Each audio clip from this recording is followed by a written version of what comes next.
Você atua na gestão de processos da empresa YGC, que produz equipamentos eletrônicos.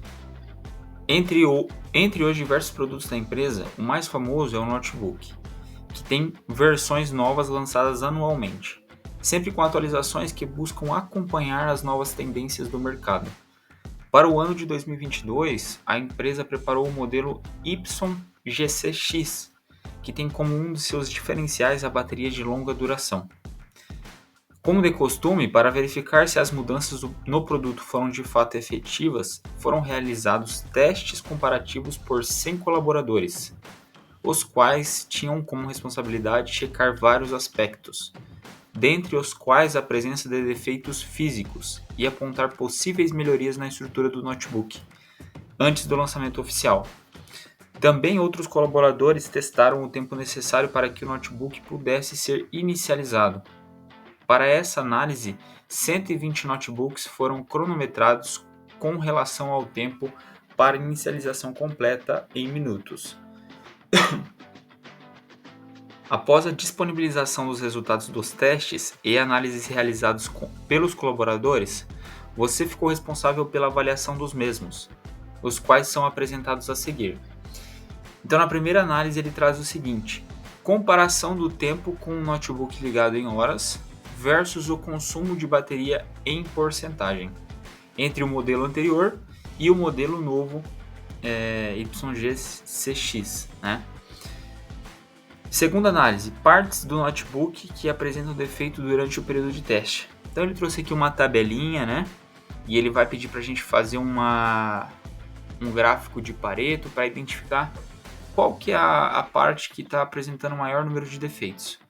E na primeira análise, né, esqueci de comentar, mas ele está querendo que a gente faça uma comparação para ver se tem correlação o número de horas que o notebook está ligado com o consumo de bateria em porcentagem. Então, ele quer que a gente veja se tem alguma correlação positiva ou negativa. Terceira análise, quantidade de defeitos encontrados no hardware em cada amostra, com cada amostra consistindo em 5 observações. Então aqui ele pede para ver se ele vai pedir para a gente fazer um gráfico de controle e verificar se esses defeitos aqui estão ultrapassando um determinado limite que a gente pode determinar aí, que a gente pode ter de defeitos. A gente considera como até normal, né? Então a gente vai calcular alguns limites e verificar se está de acordo ou não.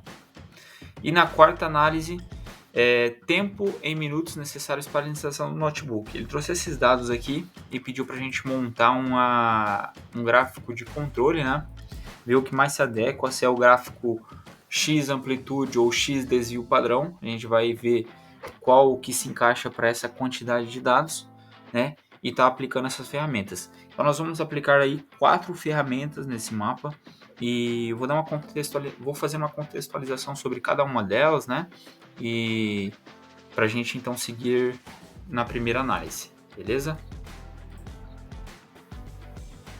Então, na primeira análise, a ferramenta que o enunciado solicita, né, é o diagrama de dispersão. Esse diagrama de dispersão, vou só escrever aqui, diagrama de dispersão.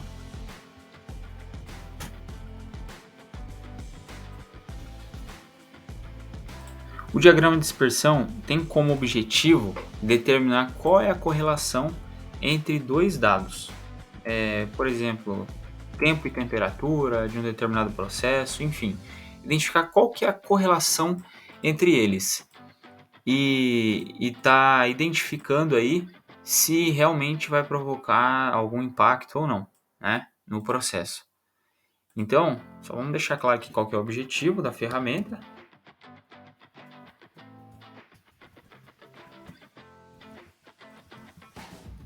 Objetivo: correlacionar dois dados. Então nós temos 5 tipos de correlações. E esses 5 tipos são estes aqui, ó. Estes aqui.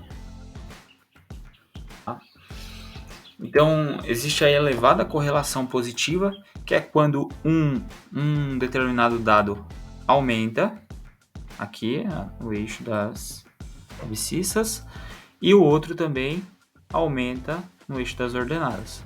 E vai gerar aí quase uma boa correlação, né? Uma boa aproximação entre os dados. Né?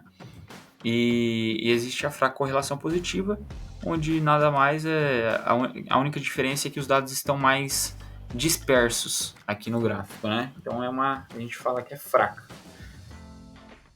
E a elevada correlação negativa é quando um determinado dado diminui e o outro também diminui, né? E gera essa inclinação para baixo.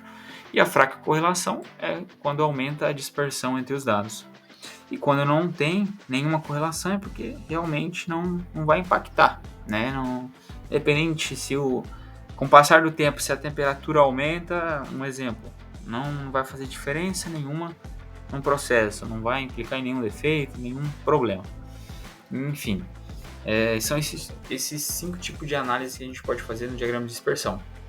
A segunda ferramenta é o diagrama de Pareto, que o enunciado pede ali na segunda análise. Né?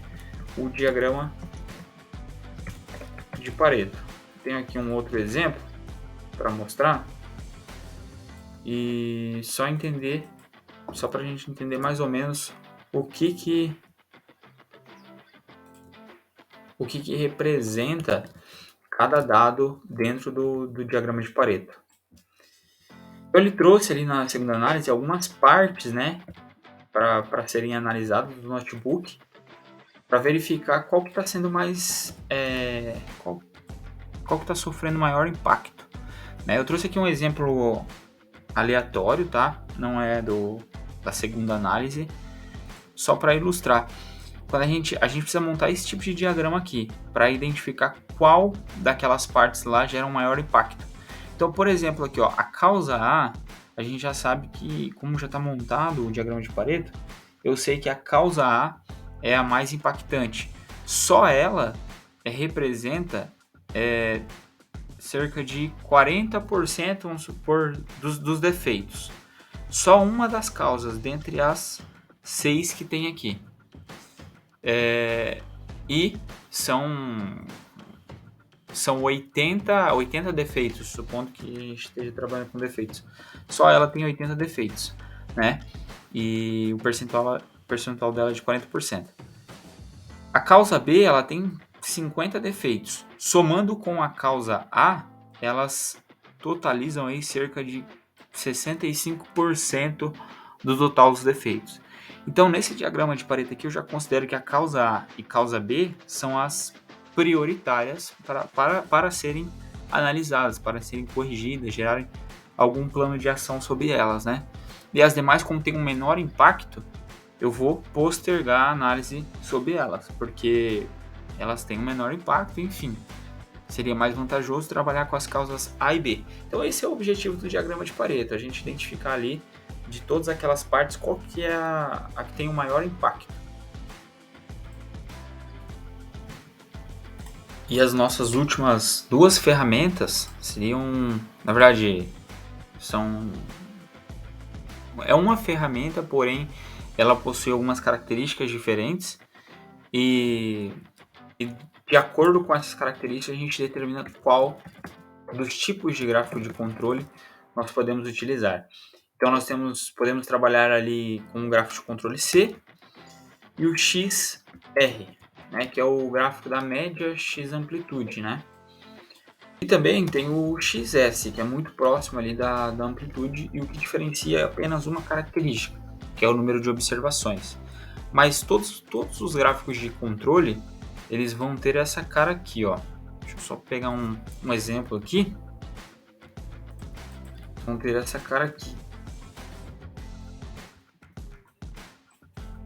Então esse aqui é um gráfico de controle, um exemplo aleatório, tá?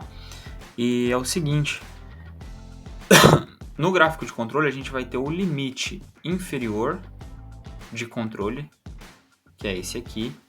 Nós vamos ter a média, que é essa linha vermelha aqui, ó. E vamos ter o limite superior de controle, Essa linha em azul aqui, ela representa os dados da amostra coletada. Então, cada pontinho desse aqui, ó, cada pontinho é um dado ali. E daí vão sendo feitas essas retas aqui em cada um desses pontos, né? E aí e gerando aí esse gráfico de controle. Enfim, para cada limite de controle, a gente tem uma fórmula específica, né? Tanto no gráfico de controle C, no XR e no XS. A gente tem fórmulas específicas, coeficientes tabelados para a gente estar calculando esses limites de controle, né? Mas o importante é a gente determinar qual desses dois aqui a gente vai utilizar na quarta análise. E claro, esse aqui a gente vai utilizar, esse gráfico de controle C, a gente vai utilizar na terceira análise, tá? Que é o gráfico de controle de defeitos. É um gráfico mais específico também. Esse XR a gente vai utilizar ele na terceira análise, na quarta análise, porque a tabela ela só vai até 10 observações. E o XS a gente utiliza quando tem mais de 10 observações, tá? Então é importante determinar essa característica aí, porque os coeficientes são tabelados, tudo certinho, de acordo com o número de observações.